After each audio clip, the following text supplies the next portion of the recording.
Bonne année et bonjour à tous et à toutes. Ravi encore une fois de vous retrouver dans l'atelier de Trading Live pour l'analyse des marchés de ce... Nous sommes jeudi 9 janvier 2020 et il y aura beaucoup à raconter aujourd'hui car les marchés sont complètement en apesanteur.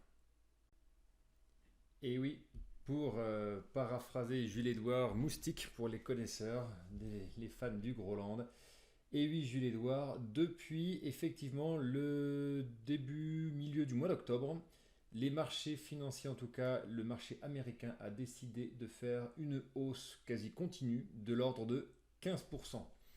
Autrement dit, un rythme complètement insoutenable en annualisé dans des circonstances d'une macroéconomie pas forcément florissante, voire même avec des dangers qui guettent. On vient juste de faire exploser avec un drone un général en Iran. Le Brexit va bientôt arriver. Les élections américaines sont demain, pour ainsi dire. Après-demain pour les élections françaises, on dira. Autrement dit, rien ne justifie de se satelliser à ce point. Autrement dit, c'est dommage de passer à côté d'un rallye comme ça. On a gardé quelques positions dans le portefeuille, tant mieux, mais on ne bénéficie pas des quelques derniers à-coups. Je ne sais pas comment cela se terminera. Ça confirme encore une fois qu'il ne faut pas être désinvesti des marchés. Mais pour autant, restons quand même un petit peu perplexes dans la mesure où une hausse de 15% en 3 mois n'est pas annualisable. Ce n'est pas, je ne dirais pas que ce n'était pas possible. Je dirais que dans une macroéconomie telle que nous la connaissons aujourd'hui, c'est juste difficile à imaginer ou hautement improbable qu'on maintienne ce rythme. Donc il est sain d'espérer une correction de l'ordre de quelques pourcents, au moins vers des points d'appui standards, c'est-à-dire le précédent canal ascendant dans lequel nous étions, de l'ordre de, donc une correction de l'ordre de 2-3%, et pourquoi pas revenir sur le précédent canal sur lequel nous étions, c'est-à-dire de l'ordre de 7 à 8%. Ce serait une correction, on va dire, saine, entre guillemets. Il ne faudrait pas s'en inquiéter, ce ne serait pas la remise en cause du bull market. Mais là, vous voyez que cette flèche bleu clair, c'est vraiment le marché passé en mode très euphorique, très, très heureux. Tout va bien, Madame la Marquise. Donc, en l'occurrence, nous sommes plus perplexes que jamais. Nous avons pu surfer jusqu'à là encore aujourd'hui la hausse de ce marché, mais nous n'avons plus vraiment d'exposition haussière sur le portefeuille. Nous commençons à activer des protections pour une petite correction. Ce que nous allons observer, je pense, du côté des actifs défensifs, comme l'or. L'or qui a dû faire voilà, un pic ces derniers jours, l'or qui était dans son canal tranquillement et qui du coup a, sur les news de drones qui font exploser des généraux irakiens en Iran, non, des généraux iraniens en Irak, ça fait beaucoup pour un secteur qui est éminemment volatile et très très très connecté aux matières premières comme le pétrole. Et je vous passe les problèmes géopolitiques. Donc l'idée c'est que l'actif défensif a dit oulala, oulala, il y a eu une petite envolée hein, d'un coup d'un seul, l'or qui fait du 7-8% en quelques petites semaines ou quelques jours, c'est pas mal pour l'or. Donc on observe que la tendance long terme de l'or va bientôt coïncider avec le bas du canal dans lequel elle était, c'est-à-dire que l'or est vraiment dans une position soit on repart complètement à la baisse sur l'or et c'est l'euphorie sur les marchés, soit l'or a un gros point d'appui par ici, donc l'actif défensif va bientôt être soutenu. Là où les actifs actions sont eux complètement partis à la hausse. Il y a 2-3 symptômes qui se mettent en place.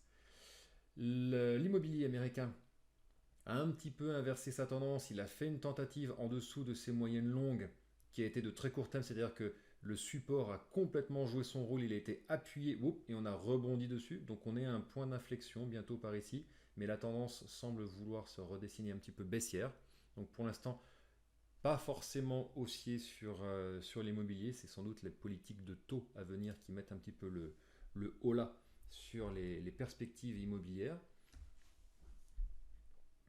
Quant à l'actif obligataire, lui, a marqué un peu le coup avec ses explosions au Moyen-Orient. Le fait est que également l'actif obligataire long terme américain vient également s'appuyer sur ses moyennes mobiles longue période. Donc encore une fois, sommes-nous à l'inflexion et on repart à la baisse et donc les actifs défensifs s'écroule et laisse les actions grimper jusqu'au plafond, ou est-ce qu'on est en train de s'appuyer sur des points d'appui d'inflexion avec les actifs défensifs, et ce sont les actifs défensifs qui vont repartir à la hausse, et les actions qui, elles, vont corriger. Ce serait plutôt mon scénario sur le principe. Regardons du côté de la volatilité. Ce que nous dit la volatilité, c'est qu'aujourd'hui, elle est dans les choux à nouveau. Vous voyez que les points bas ici sont aux alentours de 11-12 points, donc on est à nouveau très bas. Il n'y a pas de volatilité pour le moment. Il y a eu un petit soubresaut de volatilité, encore une fois, avec les événements au Moyen-Orient, mais ça a fait pchit, comme diraient certains, ou comme l'ont dit certains. Et donc nous sommes vraiment en dessous des moyennes de risque, de crainte sur les marchés. Donc il n'y a pas de crainte à proprement parler visible sur les indicateurs, sinon que quand, moi je leur dis à chaque fois, quand la volatilité est faible, elle peut, vous le voyez, faire des pics haussiers d'un coup d'un seul, que quand elle est déjà élevée, elle ne monte pas non plus jusqu'au plafond. Donc on peut s'imaginer que les actions hautes et les actifs défensifs bas, ainsi qu'une volatilité basse, indiquent plutôt un possible appel d'air, petite correction. Sans doute rien de méchant, pas de perspective de crash à l'horizon, mais quand même une remise un peu en cause du scénario. J'en veux pour preuve par exemple l'actif devise euro-dollar. Donc l'euro-dollar qui était sous sa moyenne mobile pendant très longtemps, sa moyenne mobile en bleu ici, qui a joué le rôle de chapeau ici, comme on l'avait annoncé jusqu'ici, rien de... c'est pas de la boule de cristal, c'est juste du comportementalisme. L'actif euro-dollar est venu toucher cette résistance, c'est donc cogné la tête sur le plafond, reparti un peu à la baisse, et là, c'est la deuxième vraie cassure ce coup-ci. Est-ce qu'on est en train de partir à la hausse ou au moins à une stagnation plutôt haussière, on va dire, de l'actif euro-dollar et une fin à cette baisse qui durait depuis si longtemps désormais, avec tout ce qui se passe au niveau macroéconomique Europe, Chine, US, est-ce que le dollar n'est pas monté un peu haut et il devrait se calmer justement ces jours-ci, ces temps-ci en tout cas, auquel cas ça commence à faire un peu évoluer notre scénario sur les trimestres à venir, sur la parité euro-dollar.